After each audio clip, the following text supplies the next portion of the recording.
E aí galera, eu sou o André da Merine Amortecedores, eu estou aqui em Blumenau, na oficina do Hobby Monsters, e a gente está aqui para bater um papo com a Vivi, pé de chumbo, né?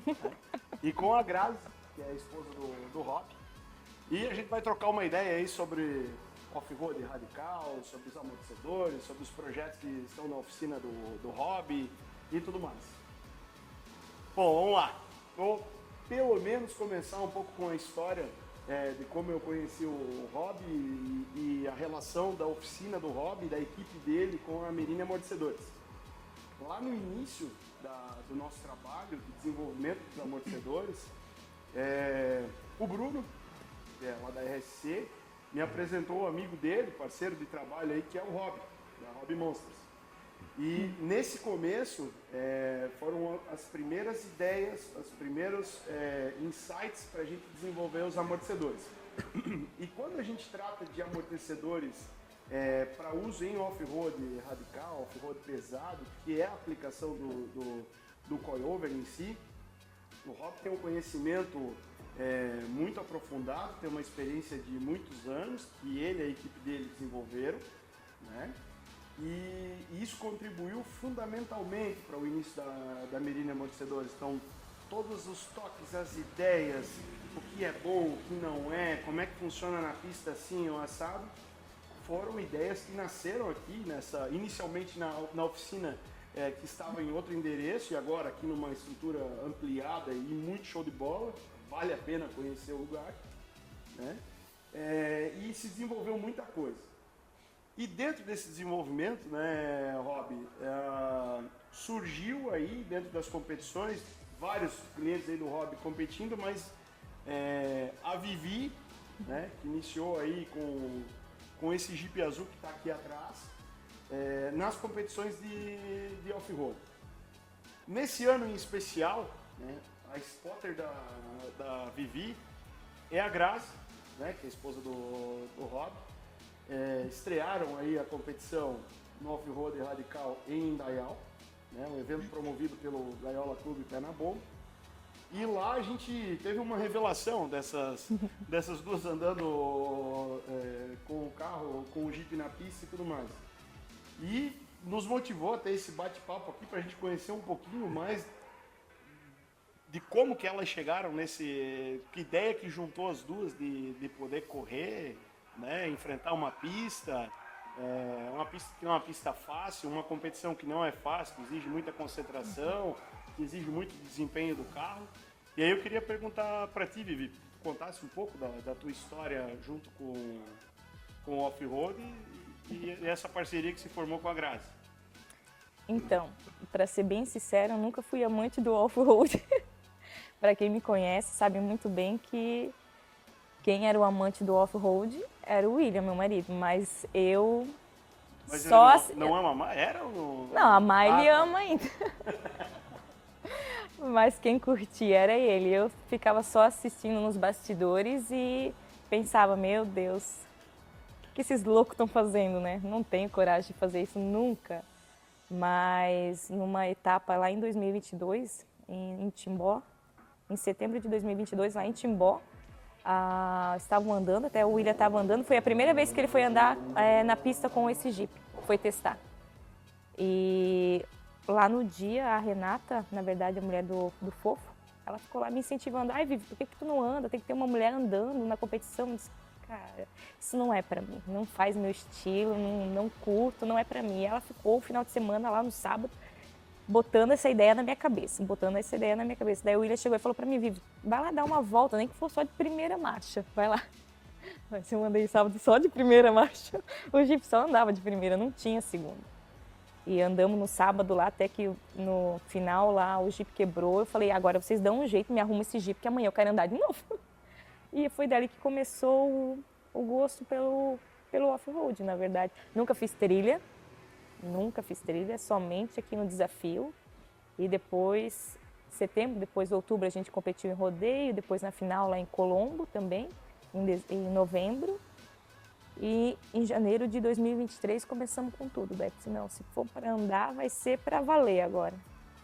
Legal, e no ano passado teve o FenaJeep também, você participou da FenaJeep.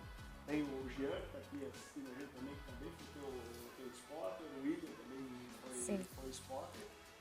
Mas o mais legal, assim, foi iniciar esse ano e ver que foram 2 meninas competirem, né? Sim. E daí juntou a mamãe Grace, né?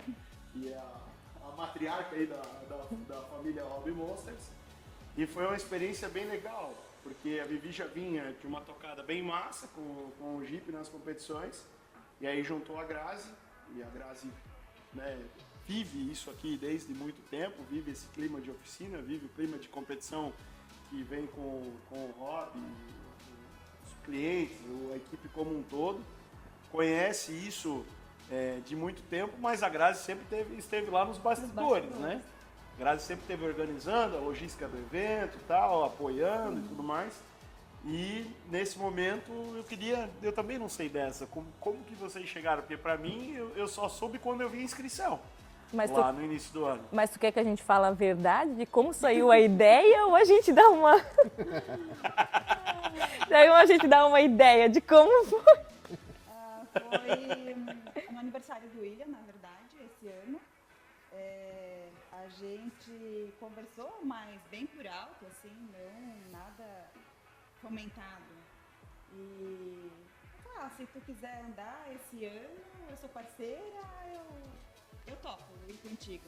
Ela falou, tu topa mesmo? Topo sim. Apertamos as mãos e pra gente é a palavra que vale, né? Então, e aí chegando perto, né, do Indaial Radical, ela ficou receosa e achou que, né, poderia ter a possibilidade de desistência, né? E eu falei pra ela, não, mantenho a minha palavra, né? E vamos embora, seja o que Deus quiser, tamo aí. E deu super certo, eu acho que foi melhor, né, Vivi? Melhor do que a gente esperava, assim, porque foi uma conexão instantânea, assim.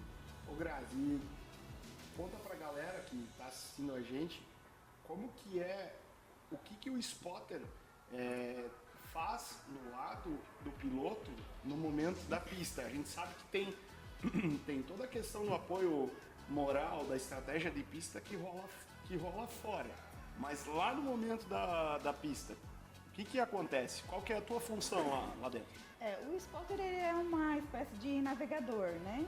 No rally se usa muito essa expressão, né? O navegador para auxiliar, enfim, né? O piloto, e o spotter é praticamente isso. A gente está auxiliando, né, na condução. Claro que ela dirigindo, né?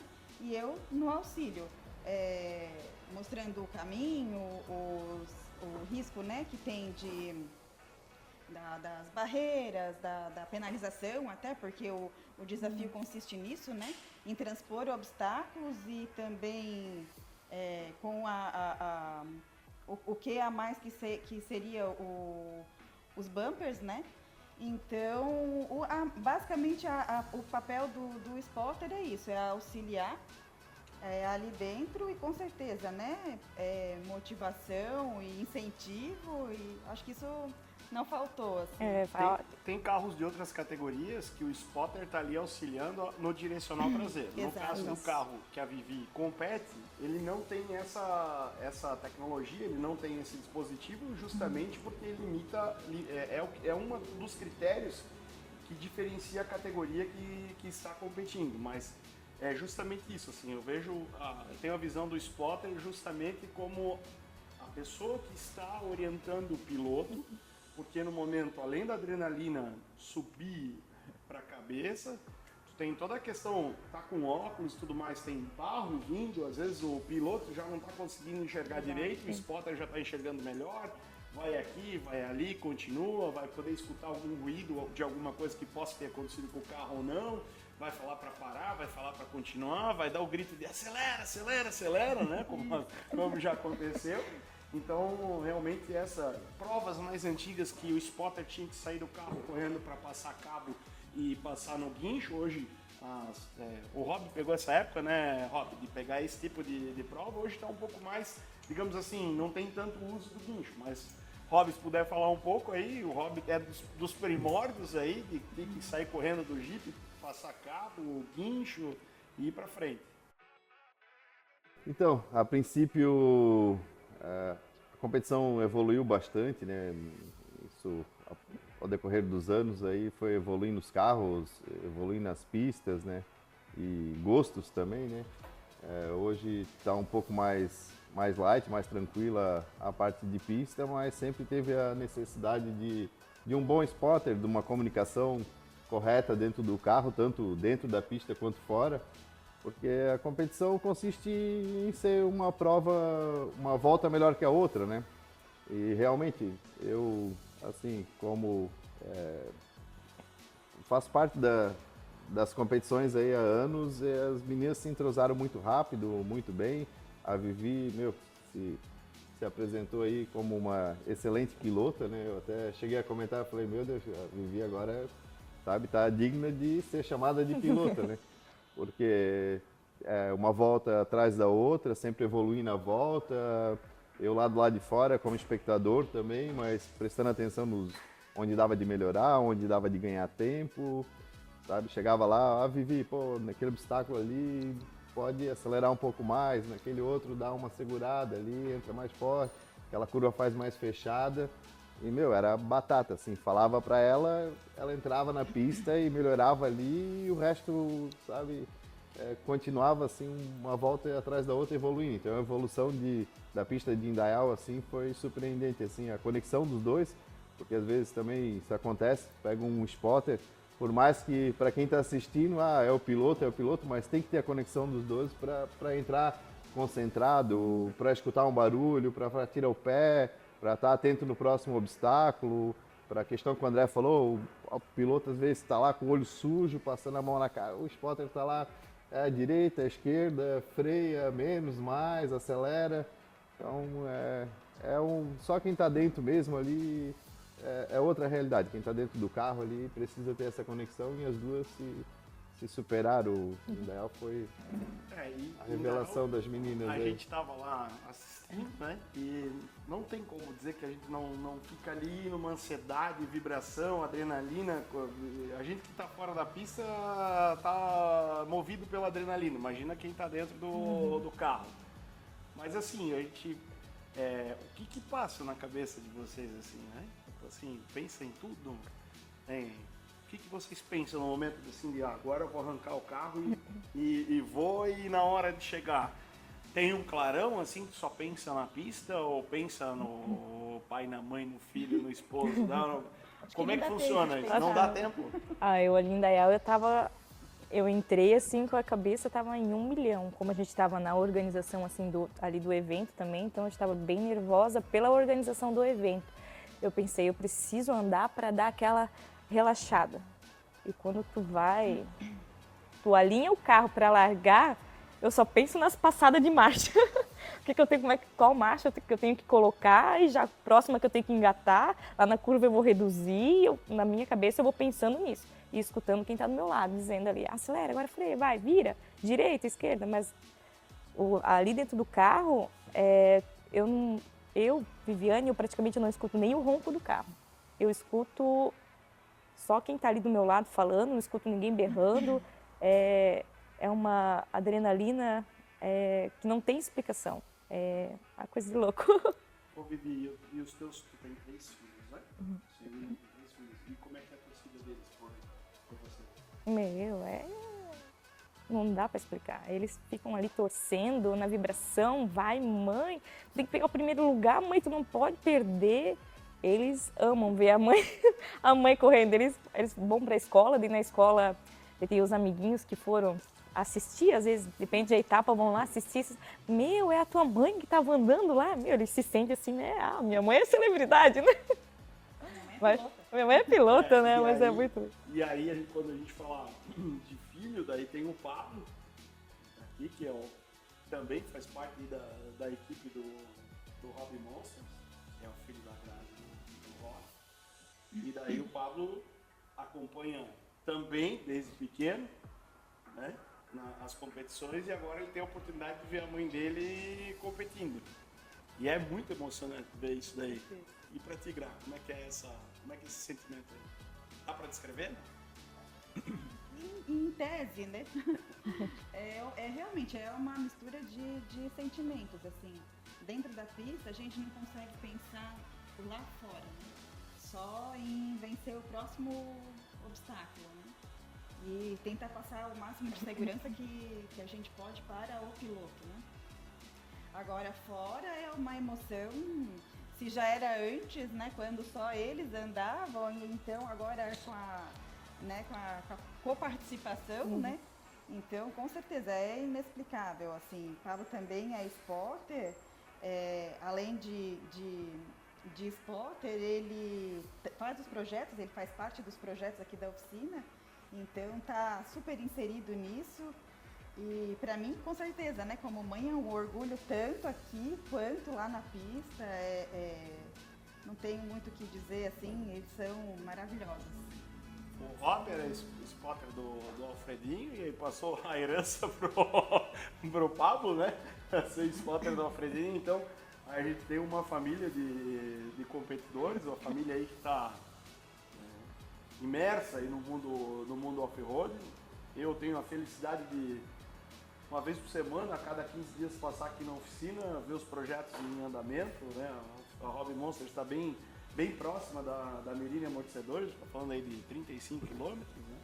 Então é bem legal ver o projeto nascendo, quando o Pablo está lá no escritório projetando e tudo mais, quando tem Jean, quando tem toda a equipe aí trabalhando na montagem dos carros, no desenvolvimento, e ver a coisa nascer e ter a oportunidade de ir lá ver aquele projeto andar na pista, né? Então, a Merini Amortecedores equipa boa parte desses carros aí. O Rob está com alguns carros aqui na oficina com os nossos amortecedores. E eu queria aproveitar aí, falando desse assunto, obviamente, e pedir para a Vivi. E aí, Vivi, como é que é andar com o amortecedor da Merini, Grazi?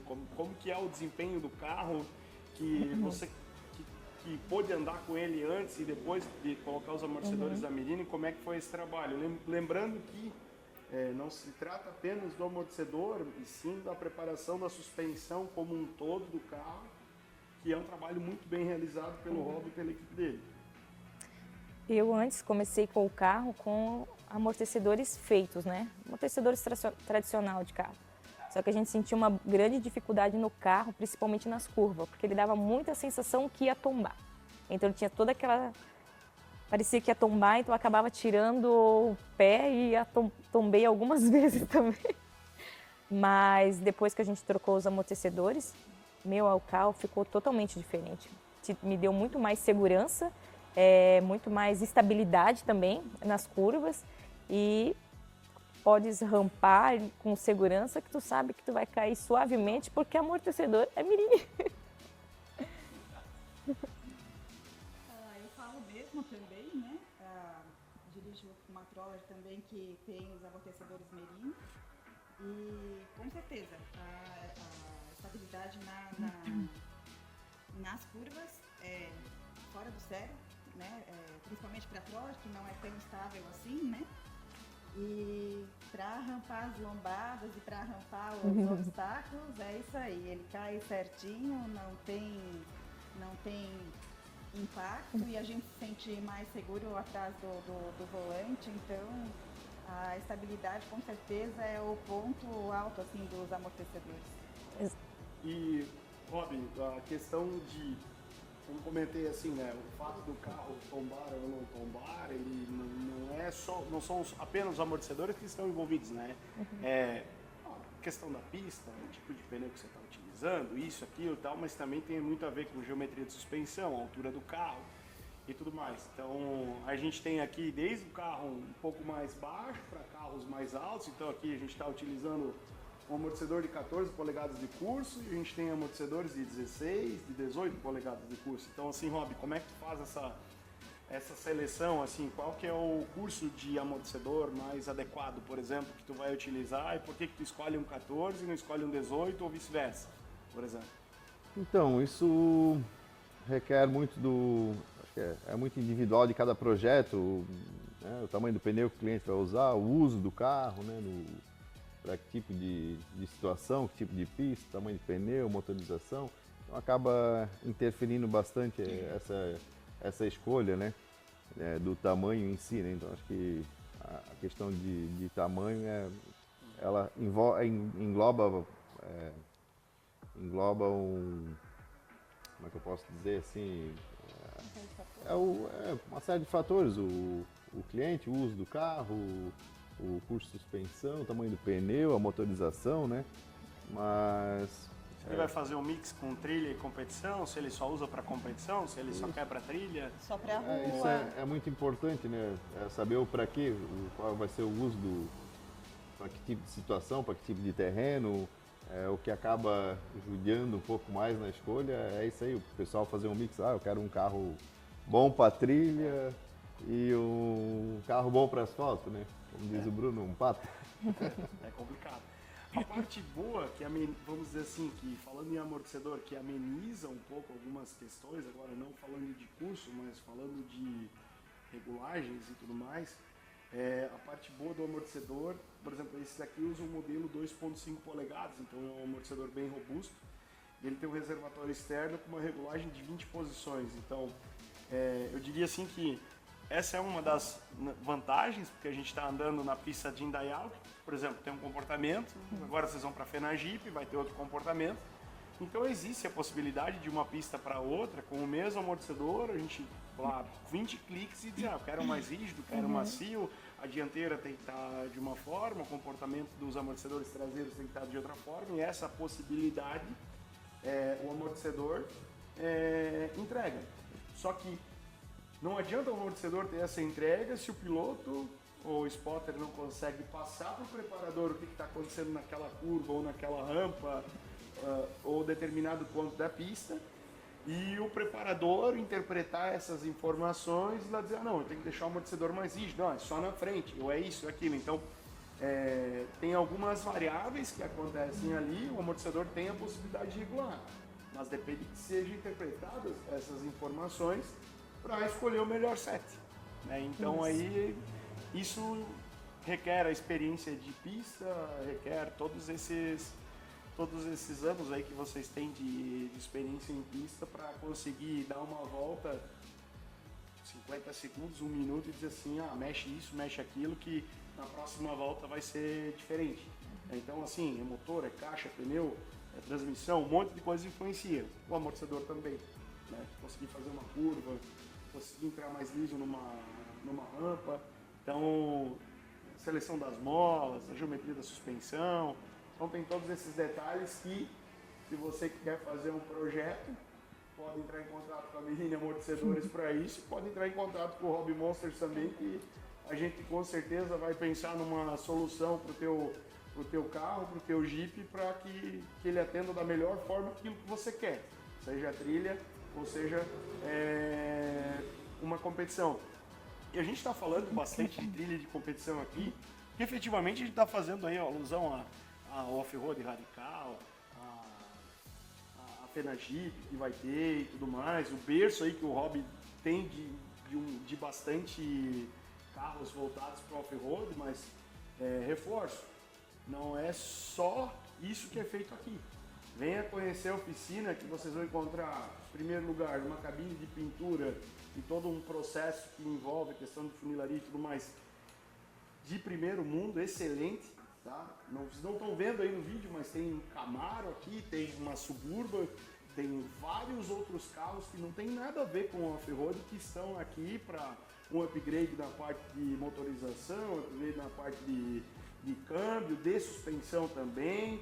Então, vale a pena conhecer, a gente está enfatizando e valorizando bastante a questão do off-road aqui, mas venham conhecer a oficina do hobby, porque vocês vão se apaixonar com a quantidade de carros e a diferença entre eles que estão aqui. Fica aí o convite, né, Rob, para passar aqui em Blumenau e conhecer. Uma capotinha. Não, com certeza, isso aí a gente acaba abrangindo, dando mais ênfase no off-road, mas hoje o off-road chega até a ser um pouco menos de 50% dentro da oficina. Essa semana nós acabamos fazendo uma X6, estamos fazendo um Camaro 69, então a gente faz muita questão de muita solução aí para desde de carros esportivos, de muscle car, de caminhonetes de uso dia a dia aí, e acaba que depois de sabe, que o cliente toma o gosto pelo negócio, ele vê a diferença do produto, e nós temos clientes aí que estão no quinto, sexto jogos aí, em carros diferentes, desde de caminhão, caminhonete, muscle car, sabe, carros novos, como a gente está desenvolvendo agora para X6 ali, F-250, Dodge Ram e projetos exclusivos, né? Hoje a gente estava conversando antes aqui com o André, sabe, nós estamos com 11 carros aqui dentro da oficina hoje, entre instalados e instalandos, em processo e finalizados, né? Projeto, revisão, tudo. Com certeza a entrega do produto realmente faz a diferença, né? Faz a diferença, como a Vivi falou. Esse range até, como o André perguntou antes, a gente na prova, e tanto no asfalto, no carro, a Gra tem uma troller, sabe, vai viajar, esse dia eu peguei o carro, fui para São Paulo, o carro estava a suspensão, a configuração, um carro mais macio, a gente costuma andar no dia a dia aqui, interior, sítio, a gente vai para o sítio. Aí fui sair com o carro para viajar, o carro estava mole, parei no posto de gasolina, foi ali, deu uns clipezinhos atrás, na frente, meu Deus, já era outro carro. Quem tem troller sabe, usa pneu 37, sabe, andando a 140 com confiança, o carro na mão. Então esse range de regulagem ele é bom tanto para isso, quando tu vai fazer uma viagem mais longa, ou quando tu vai usar numa estrada mais ruim. E principalmente dentro da pista aqui, que é a questão, né? Que tu vai lá rapidamente, com um clique de uma pista para outra, de uma volta para outra, tu acaba conseguindo fazer um acerto de suspensão. Dependendo da pista, a gente consegue mexer o lado direito só do carro, o lado esquerdo, não necessariamente só atrás ou à frente, sabe? Tem muita rolagem para um lado, para o outro, então a gente acaba tendo um leque rápido e mais rápido e mais assertivo, né? Com pouco trabalho, em questão de uma volta para outra ali, depende da prova, 2 minutos, 1 minuto, depende do processo que está ali na prova, mas tipo assim, é rápido, né? Rápido para tu conseguir modificar os resultados, né? Ter uma entrega mais precisa, né? Bom, e é isso aí. Agora fica a pergunta. E a FenaGip, qual que é a expectativa? Estamos há poucos dias aí da FenaGip, como é que tá o coração acelerado, ansiedade? Ansiedade. Colocar o carro na pista, já estão bolando estratégias, não estão? O que vocês estão pensando? Olha. Pode falar, vamos deixar gravar lá A primeiro. gente tem já alguns projetinhos para a FenaGip, com certeza, né? FenaGip pra gente é sempre, além de ser um sonho, sempre é o melhor evento, né? Então, são mais dias de competição, são mais dias de adrenalina, né? E com certeza aí a gente tem um carinho muito especial do público também. Então, esse ano vem a dupla feminina, né? Para a FenaGip, e tem umas coisinhas guardadas aí. Segredo. Eu digo Segredinho. Isso para mim, FenaGip é o sonho, né? Quando eu comecei a andar na primeira competição, eu falei, não, se eu vou andar, eu quero andar na FenaGip. Andar na FenaGip eu zeria a vida, mas eu só vou zerar se eu subir no pódio. A minha intenção é subir no pódio para dar... Na vida, né? Venci na vida, né? Tem que subir no pódio, mas a FenaGip é uma não desmerecendo as outras etapas, né? Todas têm uma emoção, mas a FenaGip, ela traz pra gente uma emoção totalmente diferente. É que é onde tudo começou, né? Pra gente, principalmente, né? Aqui da Hobby Monster, a gente foi telespectador por muito tempo, né? Por muitos anos. E a gente, na arquibancada, tinha visão, né? Do indoor, tinha a visão do desafio, né? Tinha alguns clientes até no desafio. E a gente nunca teve do outro lado, né? A gente sempre teve na arquibancada, né? Assistindo. Mas a gente sempre falava, né, Rob, que um dia a gente ia estar no outro lado, né? E não demorou muito, assim, não, né? Com persistência força de vontade, logo a gente estava do outro lado e isso tem fomentado cada vez mais, né? Então, pra gente é uma espera assertiva a cada ano, de esperar a FENAGIP para poder ver os projetos novos, para poder ver a turma, a conexão que a gente tem também, né? E com certeza é mais que a realização de um sonho. Eu desejo muito sucesso para vocês. Com certeza estarei lá do lado de fora da pista ou até um pouquinho lá perto da pista, olhando e vibrando junto, lá junto com o Rob, junto com a equipe dele aí, com o Pablo, o Jean, o resto da galera. E vá ver ao vivo. Não tem preço. Não tem preço. Assistir ao vivo na TV é uma coisa, mas tu estar ali assistindo pessoalmente é uma emoção, uma adrenalina totalmente diferente. Eu assistia na arquibancada quando o Rob e o Alfredo andavam, né? E o Emanuel também andava. E eu estava ali só na arquibancada, como telespectadora, jamais imaginando que eu fosse fazer aquilo ali, né? E hoje eu estando ali dentro fazendo e tendo eles ao meu lado, para mim não tem explicação, é top demais. É gratificante, aham. Maravilha. É isso aí. E